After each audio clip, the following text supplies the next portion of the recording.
سلامونه ملګرو. دا وخت په ټانک شه موجود یو د ټانک د پی جی ایم دفتر مخې ته زمونږ د پښتونخوا وطن ډېر ښه شاعر ذیشان ناصر صاحب چې تاسو به یې پیژنئ د سوشل میډیا د لارې، دا راغلی دی د خپل ورک شوي تره تصویر یې راوړی دی. د دوی تره د ده په وینا د 2015 کال کې د شپې چیرې یو صحبت یو پروګرام ته روان و د ملګرو، نو ژوندی ورک شوی دی. د 2015 کال نه تر اوسه پورې د 2022 کال شروع کیږي د ده د مړه او د ژوندي معلومات نشته چې دا چیرې دی، چا وړی دی، څه پېښ شوي دي.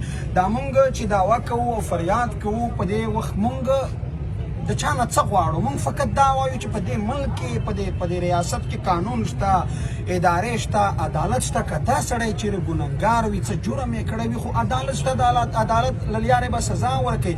او که چیرې ګنهګار نه وي، نو کم از کم د یو انسان په حیث، د یو مسلمان، د یو مظلوم په حیث دا حق لري چې تاسې د عدالت حق دته ورکوي چې دی د خپلې بې ګناهۍ ثبوت درکړي. نو ذیشان ناصر صاحب دا د تره انځور راوړی دی، دلته راغلی دی. نو موږ د پښتون ژغورنې غورځنګ ملګري او د پښتون ژغورنې غورځنګ بیانیه هم دغه ده چې په دې ملک کې په زرګونو داسې خلک چې ژوندی ورک شوی دی له 10-20 کالونو راهیسې د مړه او د ژوندي دره کې نه لګي. خویندې میندې ورته په انتظار ناستې دي، کورودانې او ماشومان بچیان ورته سترګې غړوي. نو په لحاظ د خدای موږ د ریاست پاکستان نه په ډېره عاجزي دا غوښتنه کوو چې دغه خلک ګناهګار وي په عدالتونو کې د سزا ورکړلی شي، که ګناهګار نه وي خپلو بچیانو فامیلونو ته یې راپرېږدي.